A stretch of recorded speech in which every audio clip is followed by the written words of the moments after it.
Two people can pay for health insurance every single month, and only one of them is actually allowed to choose their own doctor. That is not an exaggeration, it is literally how the system is built. So, here is the direct answer. An HMO means you pick one primary doctor who has to approve almost everything else, and you stay inside their network, or you pay the full bill yourself. A PPO means nobody approves anything, you can see whoever you want, in network or out, and you pay a higher monthly premium for that freedom.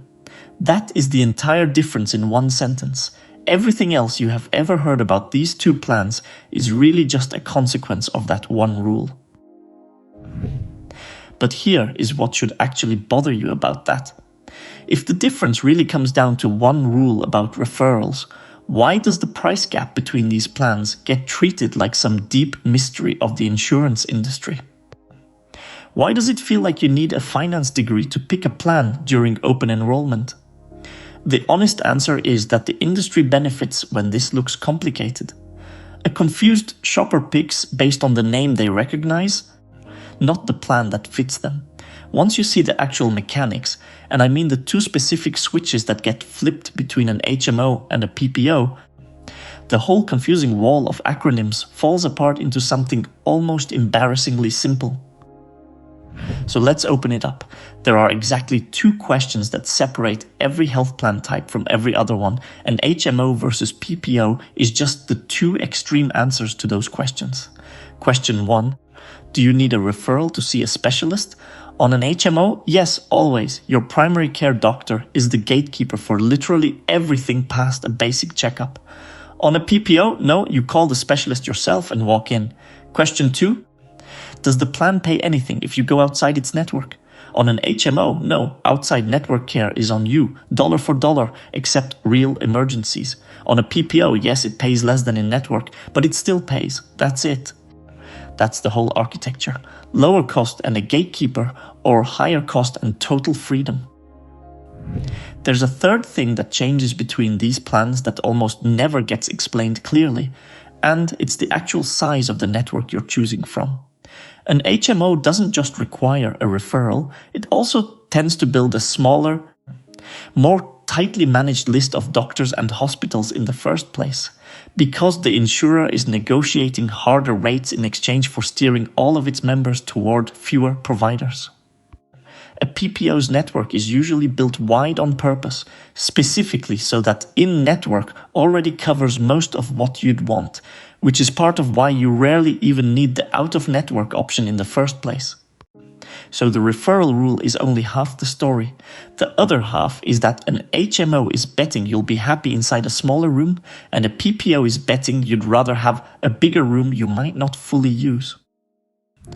Now let's put a real number on that trade-off, because a vague sense of HMOs are cheaper doesn't help you at all. According to a 2026 industry cost analysis, a silver tier HMO plan for someone in their 30s or early 40s averages around $674 a month. Multiple independent sources looking at the same market all agree on the ranking even when the exact dollar figures move around. A PPO at the same coverage tier consistently costs more, and an EPO, which we'll get to in a minute, lands in between the two. That gap isn't random. You are quite literally paying extra every single month for the right to skip a permission slip from your own doctor. Now, before you panic about that HMO rule, there's a genuine relief built into it. Federal law requires every health plan, HMO included, to cover emergency care at any hospital, in network or not, and to cover it at the in-network rate. That rule exists specifically because nobody having a heart attack should have to check a network directory first. So the zero out-of-network coverage on an HMO is real, but it stops the moment it's an actual emergency. What it does not cover is routine or non-urgent care outside the network. That specialist visit you scheduled on purpose, that's where the HMO's rule actually bites. The emergency room isn't a loophole you're exploiting. It's the one place the entire system agreed in advance that the gatekeeper doesn't get a vote. Here's the part almost nobody explains, and it reframes the whole thing. HMOs are not some modern insurance company invention designed to trap you. The earliest known version in America dates back to 1910, a clinic in Washington state that covered mill workers and their families for one flat fee. That's over 100 years before your last open enrollment email.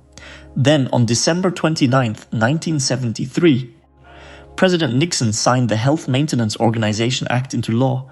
It didn't invent the HMO. HMOs already existed.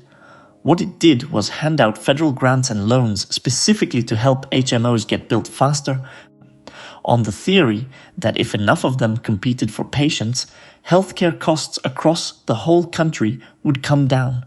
Think about that for a second. The government looked at the cheaper, more restrictive plan and decided on purpose to subsidize it into existence. And here's the twist that most explanations skip entirely. HMO and PPO are not the only two options, they're just the two extreme ends of a spectrum. In between sits the EPO, an exclusive provider organization, which acts like an HMO in that you must stay in network, but acts like a PPO in that you don't need a referral to see a specialist. Then there's the POS plan, point of service, which flips that combination. It requires a primary doctor and referrals like an HMO, but still lets you go outside the network like a PPO, just at a steeper cost. So the real map isn't 2 boxes, it's 4, and every single one of them is defined by just those same 2 switches from earlier. Referral or no referral, in-network only or some out-of-network coverage.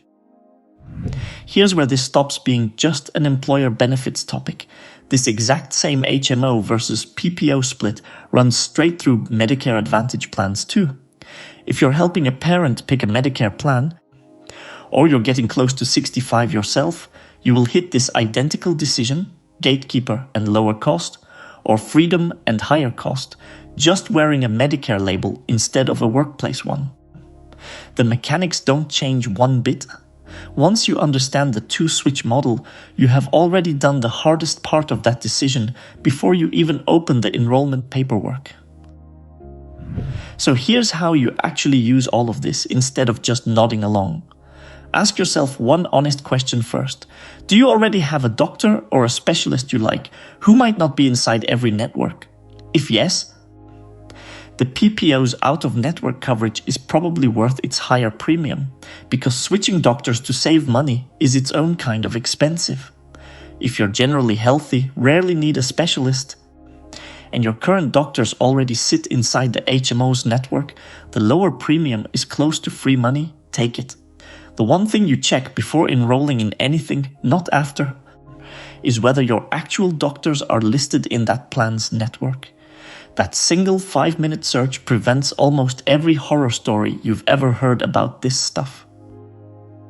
So, bringing it all the way back, an HMO trades a lower monthly cost for a gatekeeper doctor and 0 out-of-network coverage.